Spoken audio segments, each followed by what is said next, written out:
علیہ وسلم نے ارشاد فرمایا اگر غنا چاہتے ہو، غربت ختم کرنا چاہتے ہو، حج کے بعد حج کرو، عمرے کے بعد عمرے کرو۔ لیکن اس میں ایک بات مزید واضح کر دیتا ہوں، اس کا ہرگز یہ مطلب نہیں ہے کہ حج ہی کرتے رہو، اور اگر آپ کے معاشرے میں، آپ کے پڑوس میں، آپ کے رشتہ داروں میں، عزیز و اقارب میں کچھ ایسے لوگ بھی ہیں جو مفلسی اور غربت کی چکی میں پس رہے ہیں اور آپ حج کر رہے ہیں اور ان کا خیال نہیں ہے، ایسا نہیں ہے۔ اگر غریبوں کی خدمت بھی کر سکتے ہیں اور حج بھی کر سکتے ہیں تو پھر حج کا سلسلہ جاری رکھو، لیکن اس کا ہرگز یہ مطلب نہیں ہے کہ آپ کے پڑوس میں کوئی غریب مر رہا ہے اور ہم حج پر چلے جاتے ہیں، اس کی خدمت نہیں کرتے۔ حضرت ربیع بن سلیمان رضی اللہ تعالیٰ عنہ اللہ کے ایک ولی ہو گزرے ہیں، ان کا ایک انتہائی پیارا واقعہ ہے۔ حضرت ربیع بن سلیمان رضی اللہ تعالیٰ عنہ فرماتے ہیں میں حج کے لیے جا رہا تھا، میرا بھائی میرے ساتھ تھا، میں اپنے بھائی کے ساتھ حج کے سفر پر رواں دواں تھا، قافلہ حج کے لیے جا رہا تھا۔ ہمارا کاروان کوفہ میں پہنچتا ہے، جب ہم کوفہ میں پہنچتے ہیں تو میں دیکھتا ہوں سامان سفر خریدنے کے لیے میں بازار میں جاتا ہوں، ایک عجیب و غریب منظر دیکھتا ہوں۔ کہتے ہیں میں ایک عجیب و غریب منظر دیکھتا ہوں، ایک خچر کو دیکھا، ایک خچر وہاں پر مرا ہوا پڑا تھا، اس کے قریب ایک عورت تھی، اس عورت کے ہاتھ میں چاقو تھا، اس چاقو سے اس خچر کا گوشت کاٹ کر ایک تھیلی میں ڈال رہی تھی۔ کہا میں حیران ہو گیا کہ یہ مردار کا گوشت کاٹ کر تھیلی میں کیوں ڈال رہی ہے؟ کہا میں نے اس کا تعاقب کیا، میں نے سوچا کہیں یہ مردار، چونکہ اسلام میں مردار کھانا حرام ہے تو کہیں یہ گوشت کسی کو بیچ نہ دے، کہیں یہ کسی کو کھلا نہ دے۔ حضرت ربیع بن سلیمان رضی اللہ تعالیٰ عنہ فرماتے ہیں میں اس عورت کے پیچھے ہو لیا، میں نے اس کا تعاقب کیا، میں اس کے پیچھے جاتا رہا، میں نے دیکھا کہ وہ عورت ایک بڑے گھر کے سامنے جاتی ہے، اس کا دروازہ بہت طویل تھا، بہت بلند تھا، بہت دراز تھا۔ اس نے دروازے پر دستک دی، جب دروازے پر دستک دی تو اندر سے آواز آئی کون ہے کون ہے؟ حضرت ربیع بن سلیمان کہتے ہیں کہ اس عورت نے جواب دیا کہ میں ہی ہوں، مصیبت کی ماری بدحال، دروازہ کھولو۔ انہوں نے کہا کہ جب اندر سے دروازہ کھولا گیا تو اندر 4 لڑکیاں تھیں، وہ عورت اندر گئی، جب اندر جاتی ہے تو ان لڑکیوں کو وہ گوشت دیتی ہے، مردار دیتی ہے، مردار کا گوشت دیتی ہے اور کہتی ہے اس کو پکا کے کھا لو، اللہ ہماری حقیقت کو جانتا ہے۔ حضرت ربیع بن سلیمان رضی اللہ تعالیٰ عنہ وہ کہتے ہیں کہ جب میں نے یہ منظر دیکھا میں پریشان ہو گیا، میں نے کہا یہ تو مردار ہے، مردار کھانا حرام ہے، مردار کھانا ناجائز ہے، یہ اپنی بیٹیوں کو مردار کیوں کھلا رہی ہے، یہ مردار کیوں کھا رہی ہے، یہ گوشت کھانا حرام ہے۔ میں نے فوراً کہا اے اللہ کی بندی کیا تو نہیں جانتی یہ کھانا ناجائز ہے، یہ کھانا حرام ہے؟ اس نے کہا تو کون ہے، تو کون ہے؟ حضرت ربیع بن سلیمان کہتے ہیں میں نے کہا میں ایک پردیسی ہوں، ایک مسافر ہوں، یہاں سے گزر رہا تھا، تجھے دیکھا میں نے، تو مردار خچر کا گوشت کاٹ رہی ہے تو میں نے تیرا تعاقب کیا۔ حضرت ربیع بن سلیمان رضی اللہ تعالیٰ عنہ کہتے ہیں میں نے اسے کہا کہ مجوسیوں کے فائر ورشپرز کے ایک فرقے کے علاوہ تمام لوگوں کے نزدیک مردار کھانا ناجائز ہے، مردار کھانا حرام ہے۔ اس نے کہا ہم جانتے ہیں اس بات کو، کیا تو نہیں جانتا ہم آل رسول ہیں؟ کیا تو نہیں جانتا ہم آل رسول ہیں؟ ہمارا تعلق خاندان نبوت سے ہے، ہم حضور اکرم صلی اللہ علیہ وسلم کی اولاد سے ہیں، ہم سید ہیں، ہم سید ہیں اور اسلام کے احکام کو جانتے ہیں۔ ان بچیوں کا، ان بیٹیوں کا والد انتقال فرما چکا ہے، وہ سید تھا، نیک تھا، اس کا انتقال ہو چکا، اور اس نے جو اپنا ترکہ چھوڑا تھا وہ ترکہ ختم ہو چکا ہے، وہ ترکہ ختم ہو چکا ہے۔ ہم غریب ہیں، مفلس ہیں، کتنے دنوں سے ہم نے کوئی کھانا نہیں کھایا۔ ہم جانتے ہیں کہ مردار کا کھانا حرام ہے، لیکن حالت اضطرار میں مردار کھانا جائز ہو جاتا ہے، مجبوری کے عالم میں مردار کھانا جائز ہو جاتا ہے۔ ہم جانتے ہیں کہ یہ اسلام کا حکم ہے، لیکن یہ ہمارے لیے جائز ہے۔ 4 دن سے ہم نے کچھ نہیں کھایا، ہمارا 4 دن کا فاقہ ہے۔ حضرت ربیع بن سلیمان رضی اللہ تعالیٰ عنہ فرماتے ہیں کہ جب اس آل رسول کی زبان سے میں نے یہ بات سنی تو میری آنکھوں سے اشکوں کی برسات جاری ہو گئی۔ کہا میں نے رونا شروع کر دیا، روتا ہوا میں وہاں سے لوٹ آیا، پلٹ آیا، میں نے کہا اب میں حج پر نہیں جاؤں گا، اب میں حج نہیں کروں گا، میں نے فیصلہ کر لیا کہ اب میں حج پر نہیں جاؤں گا۔ واپس آیا، اپنے بھائی کو بتایا، اپنے بھائی سے میں نے کہا کہ میں نے حج کا ارادہ ترک کر دیا ہے، اب میں حج پر نہیں جانے والا۔ اس نے کہا، حضرت ربیع بن سلیمان رضی اللہ تعالیٰ عنہ فرماتے ہیں کہ بھائی نے کہا کہ نہیں ایسا ہرگز نہیں کرنا، حضور اکرم صلی اللہ علیہ وسلم نے ارشاد فرمایا جو حج کرتا ہے اس کے اگلے پچھلے تمام گناہوں کو اللہ معاف فرما دیتا ہے، تو حج کا ارادہ ترک نہ کر۔ کہا کہ اس نے میری بڑی حوصلہ افزائی کی، لیکن میں نے ارادہ کر لیا تھا میں اب حج پر نہیں جاؤں گا۔ حضرت ربیع بن سلیمان رضی اللہ تعالیٰ عنہ فرماتے ہیں کہ اس وقت میرے پاس 600 نقد درہم موجود تھے، میرے پاس چند کپڑے تھے، میرے احرام کی 2 چادریں تھیں، وہ 600 درہم لے کر میں بازار میں گیا، 100 درہم کا آٹا خریدا، 100 درہم کا آٹا خریدا، 100 درہم کا کپڑا خریدا، باقی جو 400 درہم میرے پاس تھے وہ 400 درہم اس آٹے میں نے چھپا دیے، 400 درہم میں نے اس آٹے میں چھپا دیے۔ جو میرے پاس کپڑا تھا، جو لباس تھا، احرام کی چادریں تھیں، وہ میں لے کر اس آل رسول کے گھر میں چلا گیا، اس خاتون کے دروازے پر دستک دی، اس خاتون نے دروازہ کھولا، میں نے کہا یہی میرے پاس ہے، یہ سب کچھ آپ رکھ لیجئے۔ جب انہوں نے دیکھا کہ 400 درہم اور پھر آٹا اور پھر کپڑا یہ سب کچھ یہ دے رہا ہے تو اس نے دل سے دعا دی، اس عورت نے دعائیں دی، اس نے دعا کیا دی، اس نے کہا اللہ تجھے حج کا ثواب عطا فرمائے، اللہ تجھے دگنا اجر عطا فرمائے، اللہ تجھے دنیا میں ہی اس کا اجر دکھا دے، اللہ تجھے دنیا میں ہی اس کا نعم البدل دکھا دے، تجھے نظر آ جائے۔ کہا اس کی بیٹی نے جب دیکھا 400 درہم ہے، آٹا بھی ہے، کپڑا بھی ہے، بیٹی نے دعا دی، پہلے بڑی بیٹی نے دعائیں دی، پھر چھوٹی بیٹی نے دعائیں دی، تیسری بیٹی نے دعائیں دی، چوتھی بیٹی نے دعائیں دی، ایک بیٹی نے دعا دی اللہ کرے تیرا حشر ہمارے نانا کے ساتھ ہو، اللہ کرے تیرا حشر ہمارے نانا کے ساتھ ہو۔ کہا انہوں نے دعائیں دی اور اس قدر دعائیں دی، جب میں وہاں سے واپس آیا تو کوفہ میں اپنے مقام پر، اپنے قیام کی جگہ پر پہنچا تو حج کے قافلے جا چکے تھے۔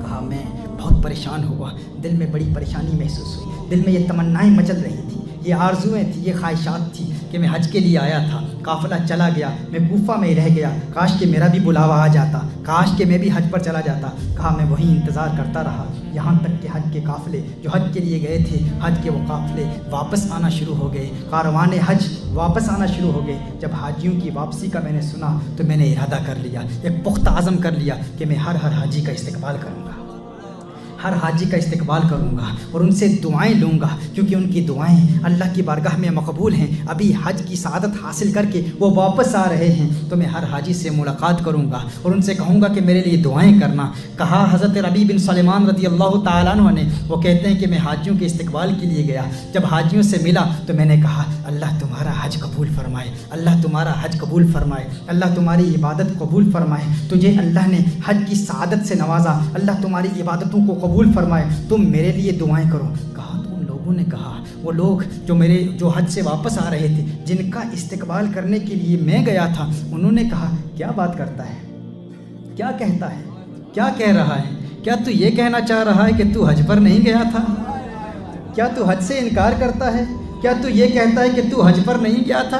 عرفات میں ہمارے ساتھ کون تھا، مطاف میں ہمارے ساتھ کون تھا، رمی و جمرات میں ہمارے ساتھ کون تھا، تو ہمارے ساتھ طواف بھی کرتا تھا، میدان عرفات میں بھی تھا، شیطان کو کنکریاں بھی مارتا تھا، آج ہمیں کہہ رہا ہے کہ اللہ تمہارا حج قبول کرے، ہمیں کہہ رہا ہے کہ ہمارے لیے دعا کرو، ارے تو ہمارے ساتھ تھا۔ وہ کہتا ہے میں نے کہا اللہ یہ کیا ماجرا ہے، یہ کیا مسئلہ ہے، یہ تیرا لطف و کرم ہے، میں حیران و پریشان، ارے میں تو کوفہ میں ہوں، یہ کہہ رہے ہیں میں حج پر گیا تھا۔ کہا اتنے میں دیکھتا ہوں کہ میرے شہر کے لوگ بھی واپس آ رہے ہیں، جو میرے محلے کے، میرے علاقے کے لوگ جو حج کے لیے گئے تھے، میں نے دیکھا وہ کاروان بھی واپس آ رہے ہیں، وہ قافلے بھی واپس آ رہے ہیں۔ میں نے کہا ان سے ملاقات کر لوں، ان کے پاس گیا، ان سے کہا میرے لیے دعا کرو، اللہ نے تمہارا حج قبول کیا ہے، میں تمہارے لیے دعا کرتا ہوں، تم میرے لیے دعا کرو، اللہ تمہاری سعی مشکور فرمائے، اللہ تمہاری عبادتوں کو قبول فرمائے۔ وہ کہہ رہے ہیں یہ تمہاری کیا کہہ رہا ہے، کیا تو ہمارے ساتھ نہیں تھا؟ طواف کے وقت تو ہمارے ساتھ تھا، عرفات کے میدان میں تو ہمارے ساتھ تھا، عبادت میں تو ہمارے ساتھ تھا، مزدلفہ میں تو ہمارے ساتھ تھا، مینا میں تو ہمارے ساتھ تھا، تو ہمیں کہ میں نے کہا ارے میں تو کوفہ میں رہ گیا تھا، میں کہاں آپ کے ساتھ تھا؟ کہا میں حیران و پریشان۔ اچانک ایک صاحب میرے سامنے آتے ہیں، وہ کہتے ہیں تو یہ کہتا ہے تو حج پر نہیں تھا، تو یہ کہتا ہے تو حج پر نہیں تھا، ارے یہ تھیلی دیکھ لے، یہ تھیلی دیکھ لے۔ جب مسجد نبوی شریف میں رسالت مآب صلی اللہ علیہ وسلم کی بارگاہ میں حاضری کا شرف حاصل کرنے کے بعد، سلام عرض کرنے کے بعد، جب ہم مسجد نبوی شریف میں حضور اکرم صلی اللہ علیہ وسلم کے مواجہہ اقدس میں سلام عرض کر رہے تھے، سلام عرض کرنے کے بعد باب جبریل سے جب ہم باہر نکلے تو بھیڑ بہت زیادہ تھی، ازدحام بہت زیادہ تھا، اس وقت تو نے مجھے یہ تھیلی دی تھی، یہ تھیلی امانت ہے، اسے واپس لے لیں۔ میں پریشان، حیران۔ ربیع بن سلیمان کہتے ہیں میں کہہ رہا تھا یہ کیا کہہ رہے ہیں؟ میں نے تھیلی دیکھی، اس تھیلی پر لکھا تھا من عاملنا ربحہ، من عاملنا ربحہ، من عاملنا ربحہ، جو ہمارے ساتھ کاروبار کرتا ہے نفع اٹھاتا ہے، جو ہمارے ساتھ معاملہ کرتا ہے نفع اٹھاتا ہے۔ میں حیران پریشان، خدا کی قسم ساری زندگی میں نے اس تھیلی کو کبھی دیکھا بھی نہیں تھا۔ میں نے تھیلی کو دیکھا، حیران ہو گیا، تھیلی لے کر گھر واپس آیا، عشاء کی نماز ادا کی۔ کہا عشاء کی نماز ادا کرنے کے بعد کچھ وظائف تھے، وظائف پڑھے، وظائف کو پڑھنے کے بعد آنکھیں بند ہوئی، سو گیا، آنکھ بند ہوئی، دل کی آنکھ کھل گئی، قسمت نے انگڑائی لی۔ کونین کے والی، خسرو خوباں، سیاہ لامکاں، نازش ہر دو جہاں، مالک کے ارض و ہفت آسماں، چارہ سازے درد منداں، فخر رسولاں، آمنہ کا لال میرے سامنے موجود تھا، آمنہ کا لال میرے سامنے موجود تھا۔ مدینے والے آقا صلی اللہ علیہ وسلم میرے سامنے موجود تھے۔ آقا مسکرا رہے ہیں، مسکرا رہے ہیں۔ میں نے سلام عرض کیا، آقا نے جواب ارشاد فرمایا۔ میں نے دستبوسی کا شرف حاصل کیا، میں نے آقا کے ہاتھ چومے۔ آقا نے فرمایا، ہے ربیع بن سلیمان، ہے ربیع بن سلیمان، اب کتنے گواہ چاہتا ہے، کتنے گواہ چاہتا ہے، کتنے گواہیاں چاہتا ہے؟ ارے اتنے گواہ پیش کر دیے، اب بھی نہیں مانتا کہ تو نے حج کیا ہے؟ اور کتنی گواہیاں چاہتا ہے، کتنے گواہ چاہتا ہے، کتنے وٹنسز چاہتا ہے؟ تو ہے کہ مانتا نہیں، تو ہے کہ تسلیم نہیں کرتا، کہتا ہے میں نے حج نہیں کیا۔ آقا نے ارشاد فرمایا، سن سن سن، جب میری آل کی تو نے خدمت کی تھی، جب میری آل کی تو نے خدمت کی تھی، جب حج کو ملتوی کیا تھا میری آل کی محبت میں، میرے خاندان کی محبت میں، جب تو نے حج کو ملتوی کیا تھا تو میں نے اسی وقت اللہ کی بارگاہ میں دستے دعا بلند کیے تھے۔ میں نے کہا ہے اللہ اس کو اس کا نعم البدل دے دے، اس کو اس کا اجر دے دے، اس کو اس کا ثواب دے دے۔ کہا میں نے دعا کی تھی، میں اکثر یہ شعر پڑھتا ہوں، تیری دعا نہ اثر سے کبھی ملول ہوئی، ادھر زبان سے نکلی ادھر قبول ہوئی۔ میرے آقا صلی اللہ علیہ وسلم نے ارشاد فرمایا، میں نے دعا کی تھی، اللہ کے بارگاہ میں التجا کی تھی، ہے اللہ اسے نعم البدل عطا فرما دے۔ جب میں نے اللہ کی بارگاہ میں دعا کی تو اللہ نے اسی وقت ایک فرشتہ تیری صورت پر پیدا کر دیا تھا۔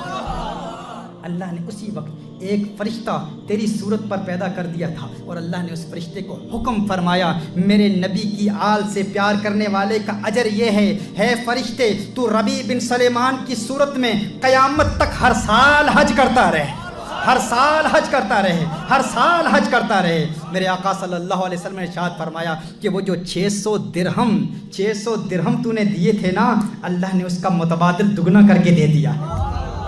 تو نے 600 درہم دیے تھے، اللہ نے اس کا متبادل 600 دینار، 600 سونے کی اشرفیاں دے دی، 600 سونے کی اشرفیوں میں بدل دیا ہے۔ پھر میرے آقا صلی اللہ علیہ وسلم نے ارشاد فرمایا، تو اب اپنی آنکھیں ٹھنڈی کر، اپنی آنکھ ٹھنڈی کر، اپنی آنکھ ٹھنڈی کر۔ میرے آقا نے ارشاد فرمایا، حضرت ربیع بن سلیمان کہتے ہیں، خواب میں دیکھتا ہوں آقا صلی اللہ علیہ وسلم کا آخری جملہ کیا تھا، مدینے کے تاجدار کا آخری جملہ کیا تھا؟